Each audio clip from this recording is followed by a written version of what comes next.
কৃষ্ণ, হরি বল। সকল গৌর ভক্তবৃন্দ, আপনারা যে যেখানে আছেন আশা করি সকলে ভালো আছেন। প্রথমেই আমার পরম আরাধ্য গুরু মহারাজ শ্রেয় শ্রীমদ জয় পতাকা স্বামী গুরু মহারাজের চরণে শত শত কোটি কোটি প্রণাম জানিয়ে তার অহেতুকী কৃপাশীর্বাদ ভিক্ষা চাইছি এবং জগৎগুরু কৃষ্ণ কৃপা শ্রেমূর্তি শ্রেলা অভয় চরণারবিন্দ ভক্তি বেদান্ত স্বামী প্রভুপাদের চরণে শত শত প্রণাম জানিয়ে তার অহেতুকী কৃপাশীর্বাদ ভিক্ষা চাইছি। আগত আমার পিতৃমণ্ডলী এবং মাতৃমণ্ডলী সকলের চরণে শত শত প্রণাম জানিয়ে আপনাদের অহেতুকী কৃপাশীর্বাদ ভিক্ষা চাইছি। আজ আমরা আলোচনা করব আগামী একাদশী সম্পর্কে, আষাঢ় মাসের শুক্ল পক্ষের একাদশীর সম্পর্কে।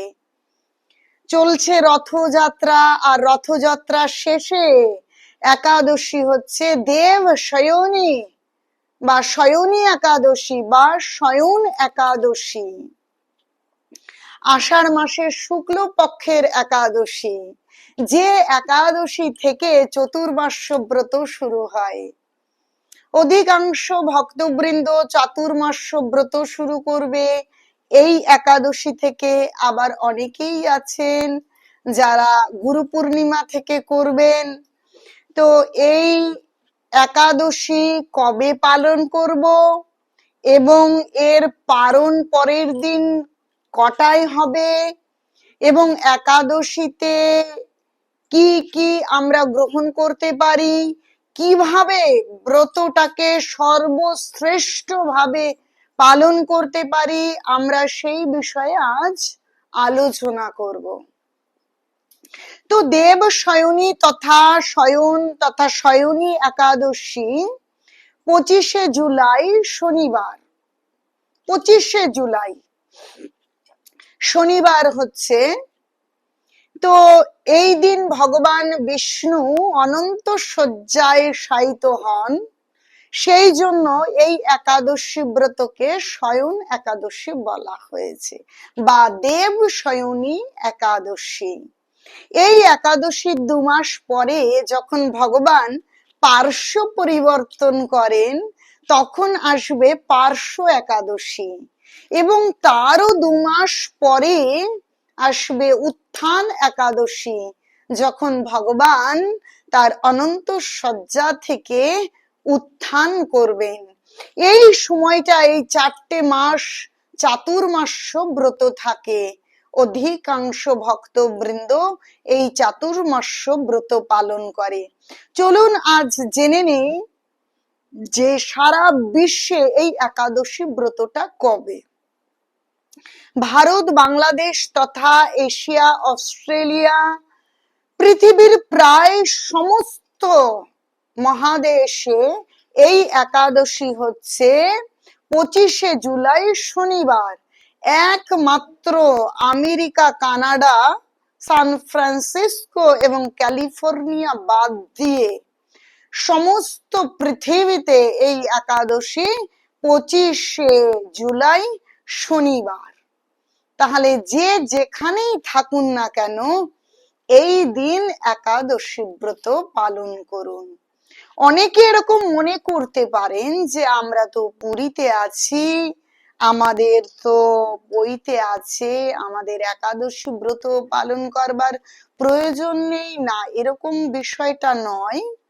যারা জগন্নাথের সেবক তারা কি করলেন কি করলেন না সেটার সঙ্গে আমাদের মিলিয়ে কাজ নেই। তারা ভগবানের একনিষ্ঠ সেবক, তারা কি করবেন না করবেন সেটা ভগবান দেখবে। কিন্তু আমরা যারা সাধারণ, অতি সাধারণ, আমরা জগন্নাথ পুরীতেই থাকি, দিল্লিতেই থাকি, আর পশ্চিমবঙ্গের কোনো প্রত্যন্ত গ্রামে থাকি না কেন, যেখানেই থাকি না কেন, প্রত্যেক প্রত্যেকের কর্তব্য পঞ্চশস্য বর্জন পূর্বক হরি নাম, হরি কথা এবং ভগবানের সেবাকে কেন্দ্র করে এই একাদশী ব্রত পালন করা। তাই যে যেখানে আছেন, সুস্থ অসুস্থ, নারী পুরুষ, আবাল বৃদ্ধ বনিতা, জাতি ধর্ম নির্বিশেষে সকলের একাদশী পালন করা কর্তব্য। কারণ এই একাদশীতে পঞ্চশস্যের মধ্যে সমস্ত পাপ বিরাজ করে। ধরুন কেউ অসুস্থ, তা বলি কি পাপ গ্রহণ করবেন? পাপী মানুষ তো কখনো সুখী হতে পারেন না।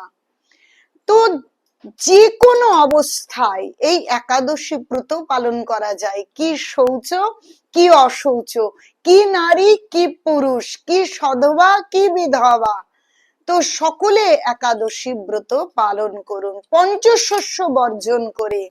চাল, গম, ডাল, সরিষা, যব এই পঞ্চশস্য গ্রহণ করবেন না। একাদশী 3 ভাবে পালন করা যেতে পারে। নির্জলা, যারা জল না খেয়ে পারবেন তারা নির্জলা একাদশী করবেন, যেমন ভাগবতমে অম্বরীশ মহারাজ করেছেন, সেই রকম করতে পারেন। যারা শুধু জল না খেয়ে থাকতে পারবেন না তারা জল গ্রহণ করে করতে পারেন।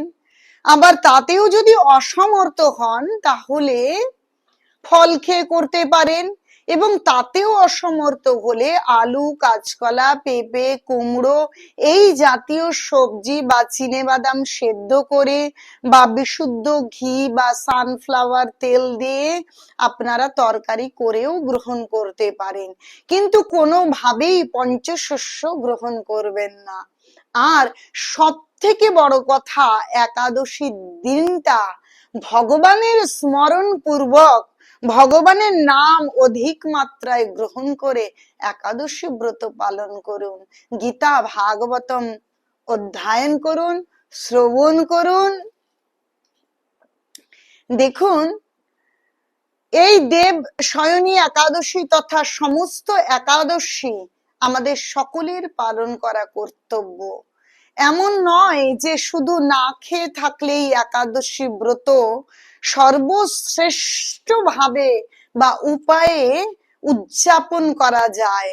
আমরা তো পঞ্চশস্য গ্রহণ করব না, যেমন ওষুধের সঙ্গে পথ্য গ্রহণ করতে হয়, তেমনি সর্বশ্রেষ্ঠ বিষয় হচ্ছে আমরা পঞ্চশস্য গ্রহণ করব না, আর তার সঙ্গে আমরা ভগবানের নাম জপ, ভগবানের কথা শ্রবণ অধ্যয়ন এবং ভগবানের ভজন কীর্তনে অধিক মাত্রায় নিমজ্জিত থেকে সম্পূর্ণ দিন ভগবানকে স্মরণ পূর্বক একাদশী ব্রত করব।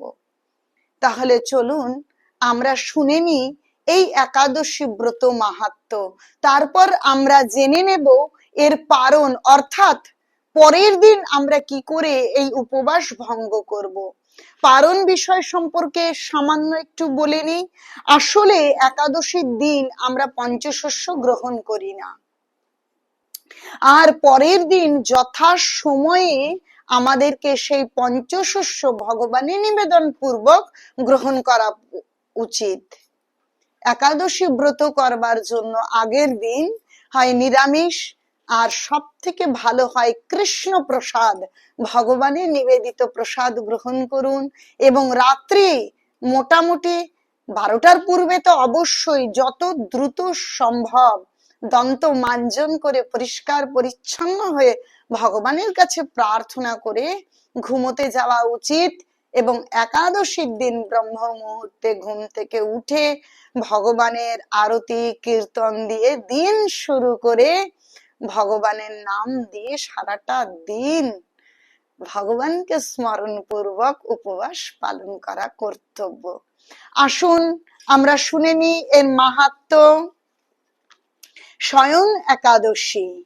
মহারাজ যুধিষ্ঠির বললেন, হে কৃষ্ণ, আষাঢ় মাসের শুক্ল পক্ষের একাদশীর নাম কি, এর মহিমাই বা কি, তা আমাকে কৃপা করে বলুন।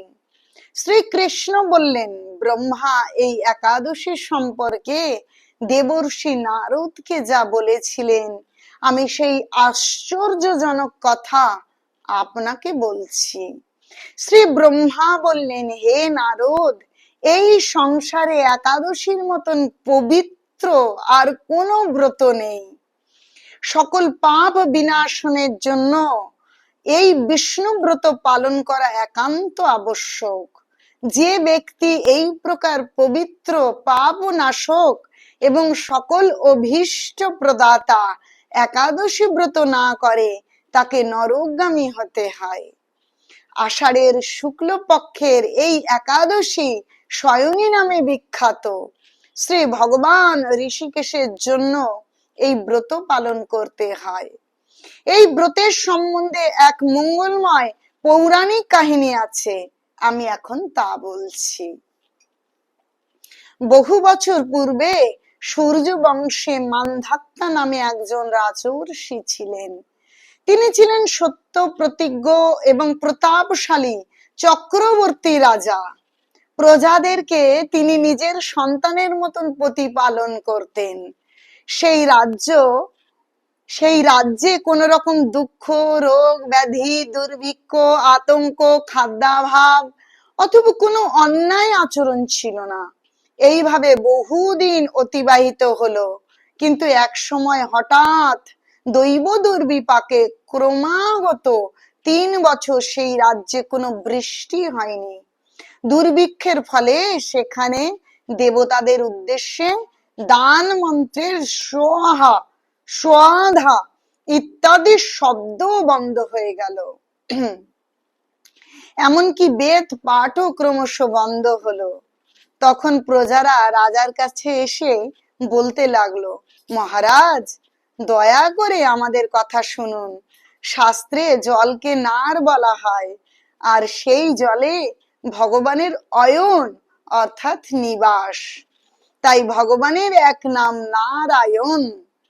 মেঘ রূপে ভগবান বিষ্ণু সর্বত্র বাড়ি বর্ষণ করেন। সেই বৃষ্টি থেকে অন্ন উৎপাদিত হয়, আর সেই অন্ন খেয়ে প্রজাগণ জীবন ধারণ করেন।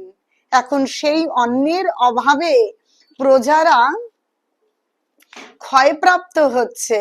অতএব হে মহারাজ, আপনি এমন কোন উপায় অবলম্বন করুন যাতে আপনার রাজ্যের শান্তি এবং কল্যাণ সাধন হয়।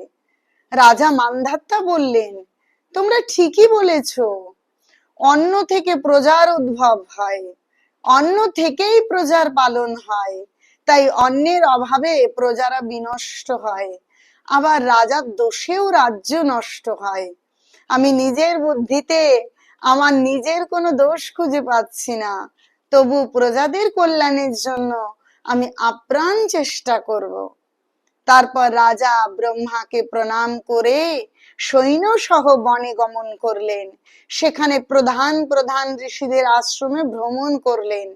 এভাবে একদিন তিনি ব্রহ্মার পুত্র মহা তেজস্বী অঙ্গিরা ঋষির সাক্ষাৎ লাভ করলেন। তাকে দর্শন মাত্রই রাজা মহা আনন্দে ঋষির চরণ বন্দনা করলেন। মুনিবর তাকে আশীর্বাদ করলেন এবং কুশল প্রশ্ন জিজ্ঞাসা করলেন। তখন রাজা তার বনে আগমনের কারণ সবিস্তারে ঋষির কাছে জানালেন। ঋষি অঙ্গিরা কিছু সময় ধ্যানস্থ থাকার পর বলতে লাগলেন, হে রাজন, এটি সত্য যুগ। এই যুগে সকল লোক দেব পরায়ণ এবং ব্রাহ্মণ ছাড়া অন্য কেউ তপস্যা করে না। এই নিয়ম থাকা সত্ত্বেও এক শূদ্র এই রাজ্যে তপস্যা করছে। তার এই অকার্যের জন্যই রাজ্যের এই দুর্দশা। তাই তাকে হত্যা করলেই সকল দোষ দূর হবে। রাজা বললেন, হে মুনিবর, তপস্যাকারী নিরাপরাধ ব্যক্তিকে আমি কিভাবে বধ করব? আমার পক্ষে সহজ সাধ্য অন্য কোনো উপায় থাকলে আপনি তা দয়া করে বলুন। তদুত্তরে মহর্ষি অঙ্গিরা বললেন, আপনি আষাঢ় মাসের শুক্ল পক্ষের শয়নী নামে প্রসিদ্ধা একাদশী ব্রত পালন করুন। এই ব্রতের প্রভাবে নিশ্চয়ই রাজ্যে বৃষ্টি হবে। এই একাদশী সর্বসিদ্ধিদাত্রী এবং সর্ব উপদ্রব নাশকারিণী। হে রাজন, প্রজা ও পরিবারবর্গ সহ আপনি এই ব্রত পালন করুন। মুনিবারের কথা শুনে রাজা নিজের প্রাসাদে ফিরে এলেন। আষাঢ় মাস উপস্থিত হলে রাজ্যের সকল প্রজা রাজার সাথে এই একাদশী ব্রতের অনুষ্ঠান করলেন। ব্রত প্রভাবে প্রচুর বৃষ্টিপাত হলো। কিছুকালের মধ্যেই অন্নাভাব দূর হলো। ভগবান ঋষিকেশের কৃপায় প্রজাগণ সুখী হলো। এই কারণে সুখ ও মুক্তি প্রদানকারী এই উত্তম ব্রত পালন করা সকলেরই অবশ্য কর্তব্য। ভবিষ্যত্তর পুরাণে যুধিষ্ঠির, শ্রীকৃষ্ণ তথা নারদ ব্রহ্মা সংবাদ রূপে একাদশীর এই মাহাত্ম্য বর্ণিত হয়েছে। সকলে এই মাহাত্ম্য শ্রবণ করে যদি একাদশী করেন তাহলে শ্রদ্ধা অধিক মাত্রায় বর্ষিত হয়। আর কোনো ব্রত বা ভগবানের জন্য যখন আমরা কিছু করব, তখন যদি শ্রদ্ধাবনত চিত্তে করি তখন তা অধিকতর ফল প্রদান করে। তাহলে হে বন্ধুগণ, ভক্তগণ, সকলে, হে মাতৃমণ্ডলী, পিতৃমণ্ডলী, সকলে শ্রদ্ধার সহিত এই একাদশী ব্রত পালন করুন। আর এই একাদশী ব্রতের পালন পরের দিন মানে রবিবার 26শে জুলাই পশ্চিমবঙ্গে 5টা 5 থেকে 9টা 28 মিনিটের মধ্যে, আর বাংলাদেশে 9টা 31 থেকে 9টা 46-এর মধ্যে। তো এই যে পশ্চিমবঙ্গে 5টা 5 থেকে 9টা 28-এর মধ্যে, সারা ভারতবর্ষে এর সময় 10-15 মিনিট 20 মিনিট এদিকে ওদিকে করে, বা 10-5 মিনিট। তো আপনারা একটা মধ্যবর্তী সময়ে পালন করুন। যারা ঝাড়খণ্ড, উড়িষ্যা, তামিলনাড়ু যেখানেই থাকুন না কেন, মধ্যবর্তী সময়টায় পালন করে নিন। ভগবানের নিবেদিত পঞ্চশস্য গ্রহণ পূর্বক পালন করুন, উপবাস ভঙ্গ করুন, আর ভগবানের নাম করুন। আর অবশ্যই পারণের দিন কৃষ্ণ প্রসাদ গ্রহণ করুন। যদি কোনোভাবে সম্ভব না হয় অবশ্যই নিরামিষ গ্রহণ করুন। হরে কৃষ্ণ, হরি বল। আমার অনিচ্ছাকৃত ভুল ত্রুটি ক্ষমা করবেন এবং সকলের কৃপা প্রার্থনা করি। বাঞ্ছা কল্প তরুহাস্য কৃপা সিন্ধুভ্য এব চ পতিতানাং পাবনেভ্যো বৈষ্ণবেভ্যো নমো নমঃ। অনন্ত কোটি বৈষ্ণব বৃন্দ কি জয়।